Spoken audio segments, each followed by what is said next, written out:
Donc bonjour, dans cet épisode nous allons voir donc un peu d'historique sur le développement de ce jeu. Donc ce jeu date de 2003.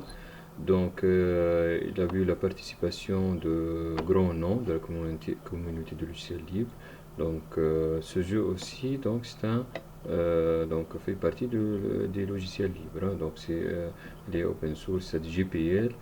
C'est-à-dire on peut avoir le jeu même, hein, et l'exécuter, et on peut aussi c'est-à-dire avoir le code aussi, hein, hein. Donc il y a ce monsieur, donc Eric Raymond, donc c'est le fondateur de l'Open Source Initiative. Donc il y a ce monsieur aussi, Russell, donc c'est un programmeur de noyau Linux, hein. Donc ici on voit aussi qu'il y a une participation euh, de plusieurs étudiants. Il y a deux étudiants qui ont été recrutés pour travailler sur les graphismes. Il y a le système de planification. Donc ils ont été c'est-à-dire développés par des étudiants. Donc j'ai voulu que vous voyez ça, hein. Donc c'est ça. Donc il y a le développement. Donc ils ont amélioré ou bien créé un langage comme XML. C'est un langage pour ajouter des scénarios donc c'est un langage pour faciliter l'ajout des scénarios et de participer au développement de ce jeu, donc sans avoir des connaissances dans la programmation. C'est comme si on va ajouter des fiches, hein. Donc on va euh, il faut connaître les bases de ce langage simple, et donc on peut ajouter des scénarios, des cartes, des unités, etc.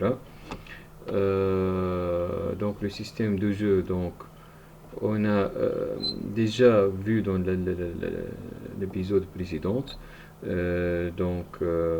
quelques aspects. Donc on a vu par exemple une campagne, hein, en campagne en solo. Donc on peut jouer en solo, c'est-à-dire le joueur humain contre des ennemis PC, hein. Donc ou bien mode multijoueur, c'est-à-dire plusieurs camarades, ils vont jouer à distance ou bien, hein, dans un seul jeu, hein. Donc tous les joueurs seront des joueurs humains. Donc ici, on va recruter des troupes contre un montant en or, bien sûr. On va contrôler des villages pour avoir plus d'or.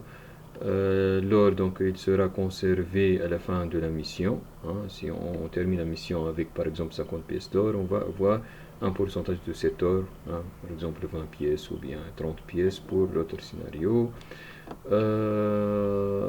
Donc, toute unité possède une barre de vie, on a vu, une barre d'expérience. Donc, cette expérience, si on atteint une expérience, une certaine niveau d'expérience, on va passer à une unité plus, c'est-à-dire plus forte que celle qu'on possède. Il y a nombreux coups de dégâts, attaques. Donc, on peut voir l'attaque par exemple, hein.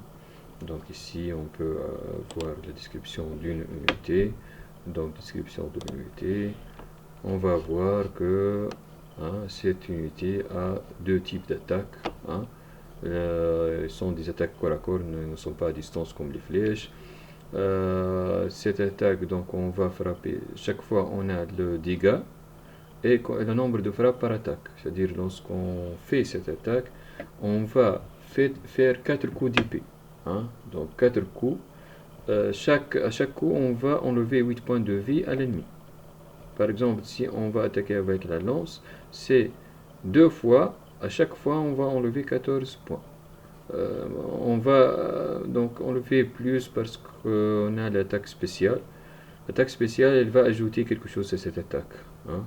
Donc normalement, elle va ajouter de la force à cette attaque, hein, c'est ça. La portée, c'est corps à corps ou distance. On a vu donc des attaques corps à corps. Pour attaquer le joueur, il doit se déplacer, combattre. Donc, on a vu dans l'épisode précédent le combat, le déplacement, les chances de toucher donc dépendent du terrain. Hein. Donc ici on n'a pas vu, donc il y a des terrains, par exemple lorsqu'on se déplace avec cette unité, chaque fois donc il y a un pourcentage qui est inscrit dans le terrain où on va se déplacer, 40%, 40%, hop, dans le village 60%, c'est-à-dire on a une défense de 60%, ici on a 50%. Hein. Donc par exemple, si on a une forêt, un terrain de type forêt, par exemple, celui-là c'est 40% de défense dans les terrains plats, 60% dans les villages, 50% dans les forêts. C'est quoi cette défense? C'est lorsqu'on a 60% de défense, c'est-à-dire une unité qui va nous attaquer. Si on est dans un village, une unité qui veut nous attaquer, hein, donc elle va avoir c'est nous que nous allons avoir 60% de chance de fuir cette attaque. C'est-à-dire si là par exemple une attaque qui va nous enlever 10 points de vie, il a 40% de chance de nous atteindre. Et nous avons 60% de chance de fuir cette attaque. Donc si on est dans un terrain plat, donc on a 40% de chance seulement de fuir. Donc on a intérêt d'être dans une zone où on a le plus de défense. Hein, comme ici, 60% de chance de fuir l'attaque. Ici, 40% seulement. Ici, 50% de chance de fuir l'attaque, etc. Donc chaque unité a des défenses différentes. Mais par exemple, cette unité n'a pas 60% dans le village, c'est 40%. Elle ne fuit pas, elle n'a pas de bonus pour fuir l'attaque dans un village. Donc chaque unité a des pourcentages différents de l'autre. Donc pendant un tour, un joueur peut se déplacer et attaquer chacune des unités. Donc on a vu tout ça. Donc le but du jeu, on a vu, c'est de tuer les chefs adverses. On peut avoir plus qu'un ennemi. Hein, dans notre cas, c'est-à-dire le jeu où on va c'est-à-dire dont on va se baser lors de ce développement, hein, ou cette simulation de développement de ce jeu. Donc ce scénario donc, comporte seulement un seul ennemi. Hein,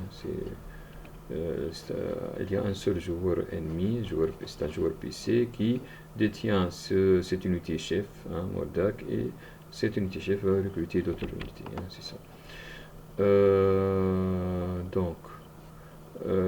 Donc l'équipe qui sera gagnante, c'est celle qui aura, c'est-à-dire posséder au moins un chef encore en vie. Hein. On peut avoir plus qu'un chef. Dans cet épisode, on a un seul chef. Hein. Les autres unités, ce sont des unités normaux. Donc, qu'est-ce qu'il y a d'autre?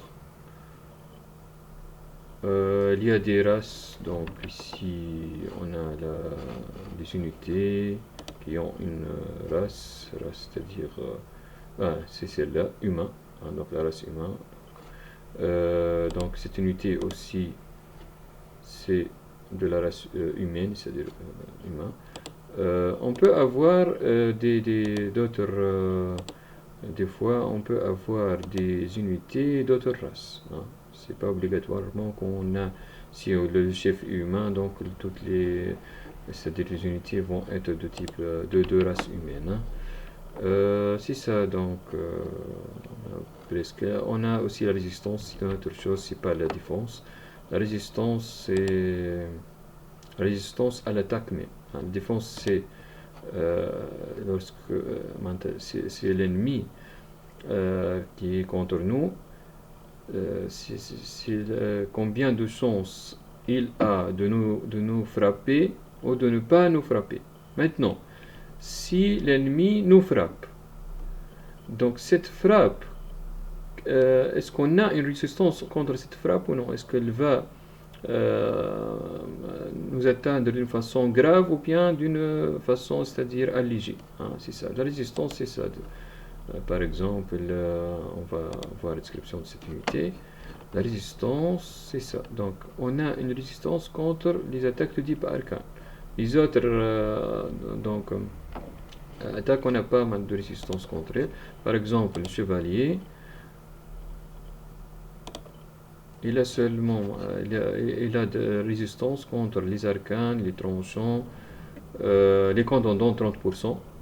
Hein, et il a un faible contre les perforants. Les perforants, c'est-à-dire les attaques qui perforent, comme les flèches. Hein, les tranchants, c'est-à-dire qui coupent, comme l'épée. L'épée, c'est tranchant.